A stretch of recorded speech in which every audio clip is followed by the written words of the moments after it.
بسم اللہ الرحمن الرحیم۔ امام حسین نے دیکھا کہ ایک ایسا معاشرہ جو مردہ ہو چکا ہے، اب شاید خون حسین سے یہ زندہ ہو جائے۔ السلام علیکہ یا ثار اللہ، اے خون حسین تجھ پہ میرا سلام ہو۔ زیارت اربعین پڑھی، اربعین آنے والا ہے۔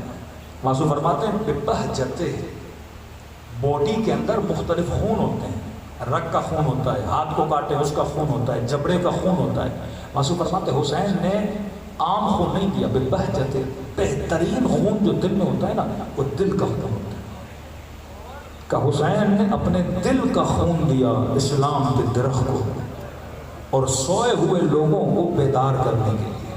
یہ ہر سال جو مجلس ہوتی ہے یہ ضمیر کو بیدار کرنے کے لیے کہ سوچو کہ ایک فاسق کے مقابلے میں ایک مردہ معاشرے کو زندگی دینے کے لیے ابھی عبداللہ الحسین کیا ہوئے، کھڑے ہوئے۔ اور بہترین ہتھیار جو امام حسین کے پاس آنا، فرمایا کیا میں نے حلال محمد کو حرام کیا، کیا میں نے حرام محمد کو حلال کیا؟ سب کہتے تھے حسین ابن علی آپ نے ایسا نہیں کیا۔ کہ پھر میرے مقابلے میں کیوں کھڑے ہوئے؟ جواب دیا بغضا لابیک، تمہارے بابا کی دشمنی میں۔ اب تصور کریں اہل سنت کی ترجمے کے مطابق کہ جس کا ہاتھ بلند کر کے کہا من کنت مولا فہذا علی من مولا، ہم تو مولا سے خلیفہ لیتے ہیں، امام لیتے ہیں، میں کہتا وہ ترجمہ نہ بھی لیا جائے جو عامہ امت ترجمہ کرتی ہے، جس کا میں دوست اس کا علی دوست۔ میں کہتا ہوں اے کاش دوستی ہی نبھائی ہوتی۔ مولا نہیں ماننا نہ مانو، امام نہیں ماننا نہ مانو، خلیفہ نہیں ماننا نہ مانو، لیکن جو ترجمہ آپ کر رہے ہو جس کا میں دوست، وہ علی کو دوست رکھے۔ جو مجھے دوست رکھتا ہے وہ علی کو رکھے، اور جو علی کو رکھتا ہے گویا مجھے رکھتا ہے۔ اللہم والی من والا، اے خدا اس سے دوستی کر جو علی کو دوست رکھتا ہے، وعاد من عادا، اس سے دشمنی کر جو علی سے دشمنی رکھتا ہے۔ تو کہا کم از کم، مطلب مینٹلٹی تو دیکھیے کہ جب مسلمان کی محبت دوست میں بدل جاتی ہے۔ آج بھی یہ مسلمان کنفیوز ہے، نہیں پتا کہ میں نے محبت کس سے کرنی، نفرت کس سے کرنی ہے۔ آج بھی یہ کنفیوژن کا شکار ہے کہ یزید سے محبت کروں یا نفرت کروں، جنہوں نے آل رسول پہ ظلم کیا ان سے محبت کروں یا نفرت کروں۔ مکتب تشیع کنفیوژن کو دور کر دیتا ہے، یہ احادیث رسول کنفیوژن کو دور کرتی ہے کہ بندے خدا لائق، جو لائق محبت ہے اس کے لیے کہہ رہا بغضا لابیک۔ مطلب سسٹم بدل چکا ہے۔ کبھی کبھی انسان کے سافٹ ویئر کو وائرس لگ جاتا ہے، مجلس حسین انسان کے وجود کے سافٹ ویئر کو فیکٹری ریسیٹ کر دیتی ہے، وائرسز کو ختم کر دیتی ہے، محبتوں کو اپنی جگہ پہ لا کے کھڑا کرتی ہے، نفرتوں کو اپنی جگہ پہ لا کے کھڑا کرتی ہے۔ جس مسلمان کو یہ بھی پتا نہ ہو کہ اللہ سے محبت کرنی ہے اور شیطان سے نفرت کرنی ہے، ارے جب تک خدا سے محبت نہیں تو اللہ کے راستے پہ نہیں چل سکتے، اور جب تک شیطان سے نفرت نہیں تو اس کے راستے سے دوری نہیں کر سکتا۔ جب یہ دونوں آپس میں مل جاتی ہیں اور ملنے کے نتیجے میں انسان سیکولر بن جاتا ہے، مطلب محبتیں اور نفرتیں کیا ہو جاتی ہیں، مکس ہو جاتی ہیں، جس سے محبت کرنی تھی۔ اب سوال یہ ہے، یہ جو کہہ رہا ہے کہ بغضا لابیک کیوں کہہ رہا ہے؟ پیچھے ایک بہت بڑا معاشرہ ہے۔ ایران کو فتح کیا عمر کے زمانے میں، شام بھی فتح ہوا عمر کے زمانے میں۔ شام کا پہلا خلیفہ یزید بن ابی سفیان، یزید کا چچا، اس کے بعد بنا معاویہ بن ابی سفیان، اس کے بعد بنا یزید بن معاویہ، اس کے بعد بنا معاویہ ابن یزید، اس کے بعد مروانی سلسلہ جاری ہوا۔ مطلب شامیوں نے کبھی رسول نہیں دیکھا شروع دن سے۔ مثلا پاکستان فتح ہوا، ایک خاص طبقہ حاکم ہوا، یا مثلا ہماری نسل نے قائد اعظم نہیں دیکھا، ٹھیک ہے، خاص ایک سیاسی پارٹی کو مثلا سندھ نے دیکھا، پنجاب نے دیکھا، ان کو پتہ ہی نہیں کہ فلاں سیاسی پارٹی ہوتی کیا ہے۔ شام فتح ہوا، مکے والوں نے رسول کو دیکھا ہوا، مدینے والوں نے آل رسول کو دیکھا ہوا، کوفے والوں نے علی کو دیکھا ہوا، بصرے والوں نے علی کو دیکھا ہوا، پر شامیوں نے نہ رسول کو دیکھا، نہ علی کو دیکھا، نہ قریب سے اصحاب رسول کو دیکھا۔ مطلب جتنے اصحاب مدینے کے تھے ان کو نہیں دیکھا، جتنے اصحاب مکے کے تھے ان کو نہیں دیکھا۔ انہوں نے قال قال رسول اللہ کس سے سنا؟ امویوں سے۔ انہوں نے دین کس سے سنا؟ امویوں سے۔ تو ان کی جو مینٹلٹی، جو سافٹ ویئر بنا وہ کون سا تھا؟ اموی سافٹ ویئر تھا۔ اب بچپن سے شامی بڑا ہو رہا ہے، اس کے دل میں نفرت علی ڈالی جا رہی ہے، بغض امیر المومنین ڈالا جا رہا ہے کہ جب شامیوں کو یہ خبر ملی کہ امیر المومنین مسجد میں شہید ہوئے تو پہلا سوال یہ تھا کہ علی نماز بھی پڑھتا تھا۔ یہ جوک نہیں ہے، شاید کسی مسلمان کے لیے لطیفہ ہو، لیکن ایک شیعہ کے لیے جو یہ دیکھ رہا ہے کہ فرزند رسول کا گلا کاٹا جا رہا ہے، وہ ریسرچ تو کرے گا یہ بات یہاں تک پہنچی کیسے؟ مسجد میں علی کے سر پہ ضربت ماری جاتی ہے، بات یہاں تک پہنچی کیسے؟ کبھی اصحاب اکابر امت کو قتل کیا جاتا ہے، یہ بات پہنچی کیسے؟ تو جب تک ریسرچ نہیں ہوگی ہے کا پتہ نہیں لگے گا۔ آپ کے بدن میں بیماری ہو، آپ سوچو کہ تو صحیح کہ بیماری آئی کہاں سے؟ اس قدر نفرت، اس قدر بغض اہل بیت علیہ الصلوۃ والسلام، یعنی شامی یہ سمجھتے تھے کہ آل رسول نماز نہیں پڑھتے، شامی یہ بلیو رکھتے تھے کہ آل رسول کا دین کے ساتھ کوئی تعلق ہی نہیں ہے۔ تبھی آپ کا ایک امام جو امویوں کے زمانے میں ہے، اس کا لقب بنا زین العابدین، سید الساجدین، یعنی لقب ہی بنا دیا کہ کل کو یہ نہ بولے کہ یہ نماز نہیں پڑھتے تھے، کل کو یہ نہ بولے کہ یہ عبادت سے دور تھے۔ تبھی فرماتے جنگ صفین ہے، ایک فرد امیر المومنین کے صاحب کو گالیاں دے رہا ہے، یہ الفاظ موجود ہے۔ امام فرمایا جب انہوں نے گالیاں دینا شروع کر دی تو امام نے فرمایا ابن عباس کہہ دو میرے اصحاب کو کہ ہم گالی نہیں دیتے، نحن ابناء الدلیل، ہم دلیل سے بات کرتے ہیں۔ فرمایا جیسا ان کا کردار ہے ویسا تمہارا کردار نہیں ہونا چاہیے۔ تو جب اس شخص نے گالیاں دی، ظاہر ہے ایک بندہ عاشق علی ہو گالی برداشت کرے گا، سب کو شتم برداشت کرے گا امیر المومنین پر۔ اب کیونکہ علی نے منع کیا گالی نہیں دینی، یہ آگے بڑھا کیونکہ علی نے کہا دلیل سے بات کر۔ یہ جو تمہارے ساتھ ان کی تربیت، ان کی گروئنگ کیسے ہوئی ہے؟ ایک بچہ بچپن سے کیسے ایسے اسکول میں پڑھتا ہے جہاں دین ہے ہی نہیں، وہ بڑا ہو کے بیدی نہیں بنے گا۔ کوئی ایسی جگہ پہ جاتا ہے جہاں دین ہے، وہ بڑا ہو کے دیندار بنے گا۔ آپ کی جس معاشرے میں گروئنگ ہوتی ہے آپ اسی معاشرے میں، اگر آپ ایک کرپٹ معاشرے میں اپنے بچوں کو بڑا کر رہے ہو، فاسق معاشرے میں بچوں کو بڑا کر رہے ہو، جہاں پہ گناہ کرنا، جہاں پہ شراب پینا، جہاں پہ زنا کرنا کوئی بڑی بات نہیں ہے، لہٰذا انہی معاشروں میں بڑھیں گے۔ اور اگر یہ کانوں پہ سنیں گے کہیں گناہ ہوا تو ان کے لیے کوئی بڑی بات نہیں ہوگی۔ تو یہ اس معاشرے سے آ رہا ہے، شام کا معاشرہ، جو لشکر امیر شام کے پاس تھا وہ سارے شامی تھے، دلوں میں بغض علی بھرا ہوا، نفرت امیر المومنین بھری ہوئی، اولاد علی سے بغض بھرا ہوا۔ تو جب یہ امیر المومنین کو گالیاں دینا شروع کرتا ہے تو مولا کا صحابی آگے بڑھتا ہے اور کہتا ہے گالیاں کیوں دے رہے ہو؟ کہتا ہے سمعت، میں نے سنا ہے ان صاحبکم، تمہارا مولا لم یصلی، نماز نہیں پڑھتا۔ کس کے لیے؟ علی کے لیے۔ آپ کے لیے بات قابل تعجب ہے کیونکہ آپ نے بچپن سے سنا ہے ایک رات میں 1000 رکعت پڑھنے والا مولا، آپ نے سنا ہے کہ جنگ کو روک کر نماز پڑھنے والا مولا۔ کیوں امام حسین کربلا کے میدان میں کھڑے ہو کے نماز پڑھ رہے ہیں؟ ہم حسین نہیں سنتے، ہمیں پتہ نہیں کہ امام حسین نے کیا کیا۔ مولا نماز پڑھنی ہے خیمے کے اندر جا کے پڑھیے، دشمن کا خطرہ ہے، کیوں اپنے اصحاب کی جانوں کو خطرے میں؟ امام کو پتہ ہے میرے مد مقابل شامی کھڑے ہیں، ان کے ذہنوں میں یہ ڈالا گیا ہے کہ حسین نماز نہیں پڑھتے گا، میں پڑھ کے دکھاؤں گا کہ میں علی کا بیٹا ہوں، اور نماز کی حفاظت میں میرے اصحاب تیر کھا رہے ہیں۔ 17 تیر کھائے جناب سعید کے، 90 سال کا امام حسین کا چاہنے والا اور عاشق ہے۔ فرمایا ان صاحبکم لم یصلی، ہم نے سنا ہے کہ تمہارا مولا نماز نہیں پڑھتا۔ یہ وہ خناس تھا جن کے ذہنوں میں ڈالا گیا۔ آج یہی خناس، اب چلے جائیے اپنے پہاڑی علاقوں میں، بعض باتیں ممبر سے کرتا ہوں، حیدرآباد کا بندہ، کراچی کا رہنے والا تعجب کرتا ہے مولانا ایسا بھی ہو سکتا ہے؟ میں نے کہا یہ ہو چکا ہے، ہو رہا ہے، آپ کو نہیں پتا۔ وزیرستان کا آپریشن ہوا، جتنے بیچارے وزیرستان کے رہنے والے مسلمان، سب سے زیادہ جو ظلم ہوا کے پی کے لوگوں کو ہوا۔ ظلم یہ نہیں کہ ان کی جانیں گئیں، ایمان پہ وار کیا گیا، ان کے دلوں میں اہل بیت کے چاہنے والوں کی نفرتیں ڈالی گئی۔ ایک مسلمانوں کا بہت بڑا طبقہ، ان کو یہ منوایا گیا کہ یہ کون ہے؟ کافر ہے۔ وزیرستان میں جب آپریشن شروع ہوا، یہ سارے کہاں آئے؟ ڈی آئی خان میں آئے، ڈیرہ اسماعیل خان میں۔ جب ہم مجلس پڑھنے گئے، آپ کے سب سے زیادہ شہداء جو پاکستان میں ہوئے ہیں، قتل ہوا ہے شیعوں کا، تو 2 شہروں میں، کوئٹہ، ایک ڈی آئی خان۔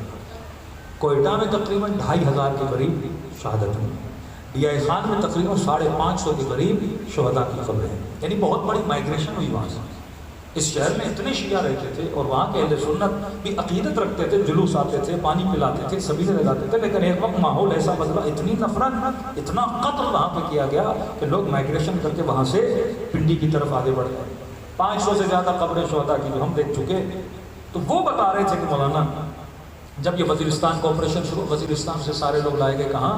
بے خاندان کیمپین کے لگائی گئے. کہتے فور دا فرسٹ ٹائم ان لوگوں نے جلوس حسین دیکھا. مطلب وہاں تو کوئی شیعہ نہیں ان کے علاقوں میں. تو ایک بندے نے شیعہ دیکھا نہیں پر سنا ہے، اور جو سنا ہے وہ جھوٹا. مطلب حیدرآباد کے اندر سنت تو شیعوں کے ساتھ اٹھتے بیٹھتے، ان کو پتا ہے ان کی مجلسوں میں کیا ہے، نظر میں کیا ہے، نیاز میں کیا ہے. اس کو گمراہ کرنا مشکل ہے. لیکن ایک بندے نے شیعہ دیکھا ہی نہیں، جو آپ نے دیکھا نہیں. اب خبر جو لے آ رہا ہے وہ مولوی صاحب بڑی بڑی داڑھی، سامنے مفتی کا ٹیک بھی لگا ہوا ہے، ماتھے پہ سجدوں کے نشان بھی. اب مفتی آ کے جھوٹ بولے. اب میں ممبر پہ بیٹھ کے اگر آپ کو مولا علی کی کوئی بات بتاؤں تو مجھ سے کوئی نہیں پوچھتا نا کہ مولانا آپ نے کہاں سے پڑھا، کیونکہ آپ کو یقین ہے کہ مولوی جو کہہ رہا ہے کیا ہے، صحیح ہے. اسی طرح وہ بھی اپنے مولویوں پہ یقین کرتے ہیں کہ یہ جو جمعے کا خطبہ دے رہا ہے، اب ان کو کیا پتا کہ پیچھے ریال اور ڈالر ان کو دیے جا رہے ہیں. ہاں ایک خاص ایجنڈے کے تحت مسلمانوں کے اندر فرقہ واریت اور نفرت کا بیج کیا کیا جا رہا ہے، بویا جا رہا ہے. تو کہہ رہے جیسے جلوس نکلا شیعوں کا. آپ کہہ رہے ایک جوک ہوگا لیکن یہ حقیقت ہے کہ جلوس نکلا. یہ بار بار دیکھ رہے تھے اور ایک دوسرے سے کہہ رہے تھے کیا یہ شیعہ ہیں؟ کہاں شیعہ ہیں؟ کہا اتنا تعجب کیوں کریں، کہیں تو بالکل ہم جیسے دکھتے ہیں، ان کی شکلیں تو بالکل ہم جیسے ہیں. کیا مطلب شکلیں کیسے ہوگی؟ کہ ہمارے مفتی نے کہا کیونکہ یہ توہین عذاب کرتے ہیں، ان کی دم نکل آئی ہے، ان کا کان بڑا ہو گیا. جب راتوں کو سوتے ہیں تو کان اپنے چہرے پہ رکھ کے سوتے ہیں. یعنی آج بھی بعض ان کے مبغض مفتی یہ بولے ان کو اصحاب کی بد دعا ہے، ان کے اندر کوئی حافظ نہیں ہوتا. بولتے ہیں کہ نہیں بولتے؟ ہمارے مکتب اہل بیت میں کبھی بھی حفظ قرآن کا کانسیپٹ نہیں تھا، کبھی نہیں تھا. آپ کو دوسرا ملتا ہے آنکھیں نہیں ہیں کسی جناب کی تو حافظ بنا دیا. مطلب حفظ قرآن کی روش شیعوں میں نہیں تھی. ہمارے یہاں تفہیم قرآن تھا، حفظ قرآن اور تفہیم قرآن. ایک مرتبہ آپ قرآن یاد کرتے ہو رٹا لگاتے ہو. ہمارے یہاں تھا قرآن کی ایک آیت بھی پڑھو تو سمجھو اللہ کیا کہہ رہا ہے. ہمارے یہاں تھا فہم قرآن، ان کے یہاں تھا حفظ قرآن. کیونکہ خارجی جو علی کے مقابلے میں آئے حافظ قرآن تو تھے پر قرآن کو سمجھا نہیں تھا. کربلا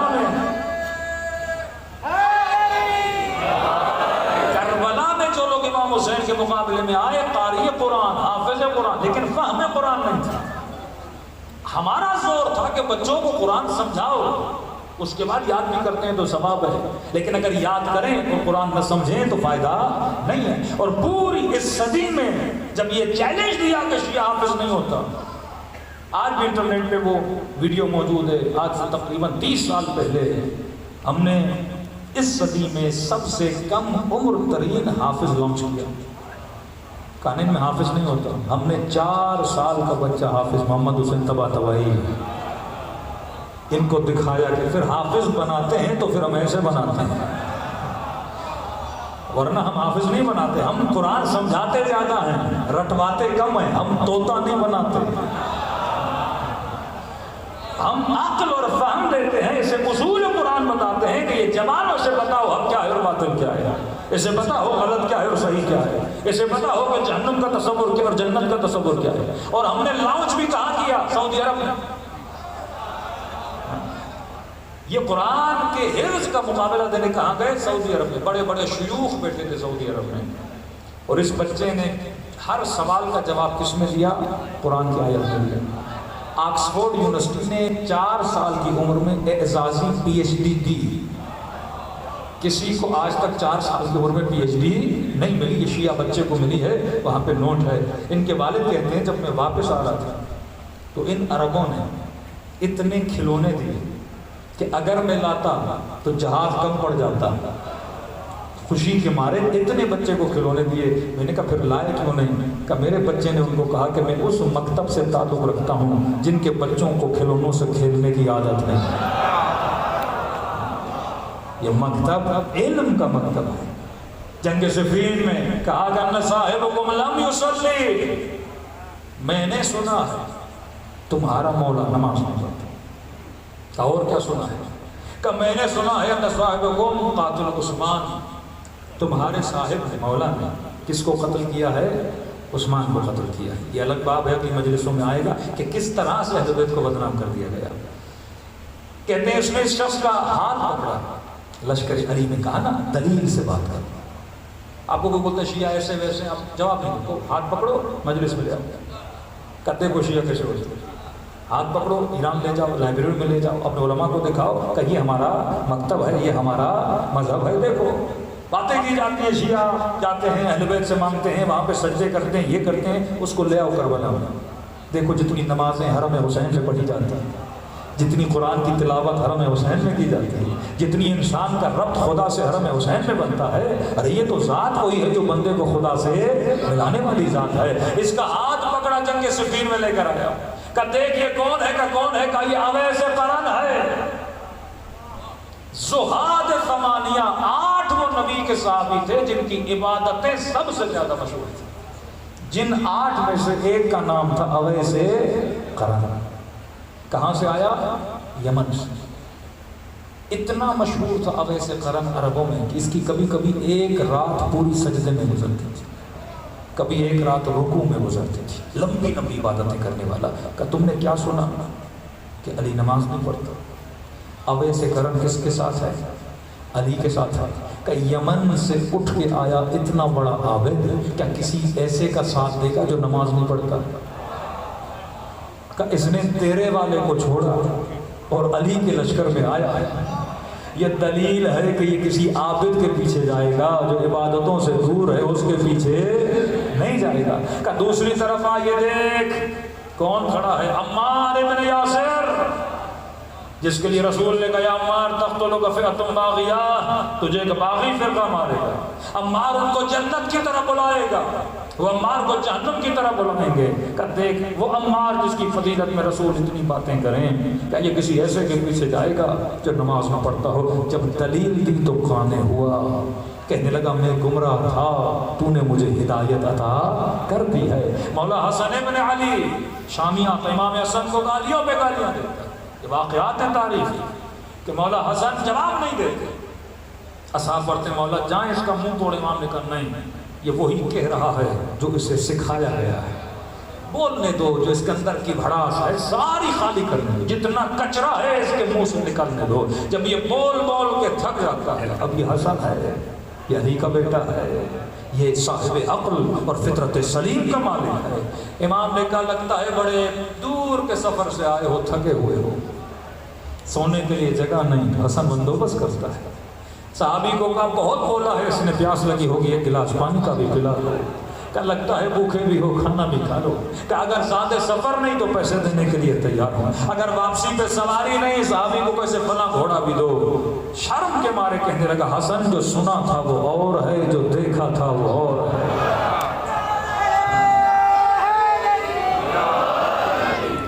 یہ وہ مکتب، وہ نیٹ ورک، ایک طرف وہ پروپیگنڈا جس سے نسلوں کو تباہ و برباد کر دیا گیا، اور کتنی اچھی ترتیب سے اہل بیت نے اس مکتب کو بچایا کہ جب ہر اہل بیت کے چاہنے والے کے سر کی قیمت رکھی جاتی تھی.